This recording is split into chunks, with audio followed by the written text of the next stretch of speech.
The Phenmore is the original Incarnon weapon that came out a long time ago, but is it still effective in 2025? Well, you're gonna have to watch the video to find out, but a short little spoiler, it really is. So let's quickly get into the video.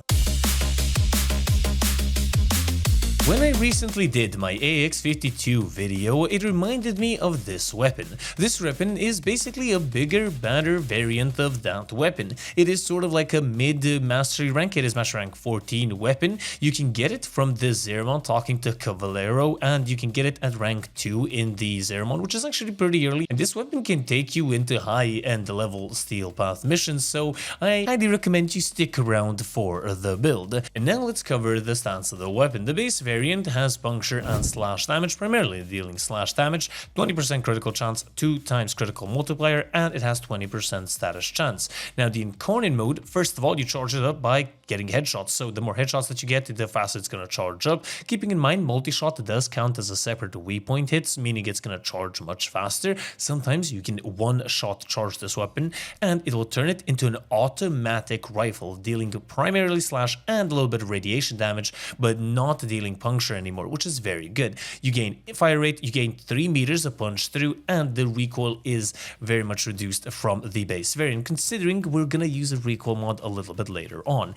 And one other feature of this weapon, the more you keep on firing, the fire rate will go down to 60%. That's around over 50 bullets inside of the magazine, and all you need to do is just wait a couple of seconds and then you can get your full 100% fire rate back. Nonetheless, this is a little bit of a stoppage, but with some Warframes, which you're gonna see in the background, it doesn't really mean a lot. Nonetheless, we want to cover the evolutions themselves. The first one is going to be that it actually just unlocks the actual Incarnon mode. The second evolution, we have Void's Guidance. This is give us 50% accuracy, and recoil is going to be reduced by 50% when aiming. We have Rapid Wrath, which is going to increase our fire rate by 20%, and we have Swift Deliverance, which is going to give us a projectile speed of 80%. We're going to choose Rapid Wrath for this one because of the increased fire rate. On our third evolution, we have Retribution's Vessel. On headshot, it's going to give us 50% magazine capacity, which is very nice. We have Ready Retaliation. On reload from empty, you're going to gain 100% reload speed for 6 seconds, and then Executioner's Fortune. On headshot kill, 20% chance to get an instant reload, and that is the one that we're going to be using. For evolution 4, we have Survivor's Edge, 10% critical chance and status chance as well. We have Incarnon Efficiency, which is going to give us increased Incarnon charge on our headshots, and then we have Elemental Access, which is going to give us increased status chance by 20% but reduce our critical chance. Here you can choose either or for the first 2 builds, but we'll talk about this a little bit later on. I'm going to be using Incarnon Efficiency for charging up my Incarnon mode faster. And then our 5th evolution, we have Devouring Attrition, which is going to give us a 50% chance to deal 2000% increased damage on non-critical hits. We have Spiteful Defilement, which is going to give us 100% critical damage on enemies suffering from 3 or less status effects. And then we have Lingering Judgment, which is on 2 headshots within 2 seconds. We're going to gain 50% headshot damage for 8 seconds. We're going to be choosing Devouring Attrition for the first 2 builds, as I said, and then Spiteful Defilement will come into play a little bit later on. Now, enough talking about the builds. Let's actually see the Phenmore build that we have. The first one is going to be our main Phenmore build.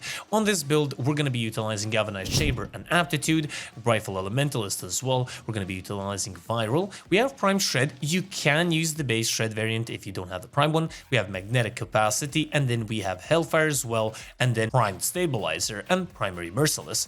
We choose Viral here. This is going to be our main weapon when we don't have Viral through Nourish or a Companion or other means.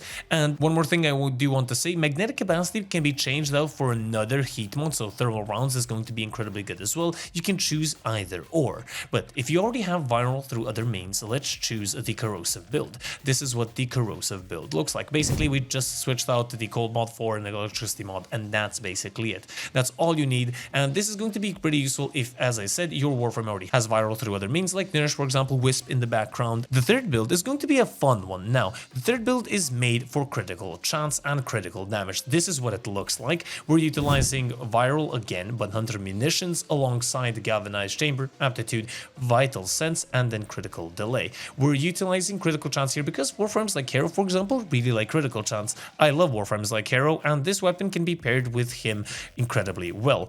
As I said, the things that we're going to be changing is the 5th evolution. We're going to be using Spiteful Defilement, which is going to give us increased critical damage, and you can also also use Survivor's Edge on your 4th evolution if you really want to, instead of the other 2. And this is gonna make the weapon viable even if you want to go for a critical build. Even if you don't, even if you're gonna choose the base build with Devouring Attrition, it is going to be incredibly good. I love this weapon for clearing out rooms. It pairs incredibly well with any Warframe that you put it with. It's so fun to use, and the fire rate is incredibly insane. Considering with Hero I didn't use a companion to boost my fire rate, and neither with Revenant, I have to say definitely still somewhere around maybe lower S or A rank tier if I were to put it in a tier list, but definitely a valuable weapon, a must-have for newer players that don't have it, that are match rank 14 and above. Get this weapon, it's going to be incredibly good. I hope you guys enjoyed. If you guys did, do leave a like, comment, and do subscribe for more, and I'll see you guys on the next one. This has been your lovely host, the Gaming Weasel, over and out.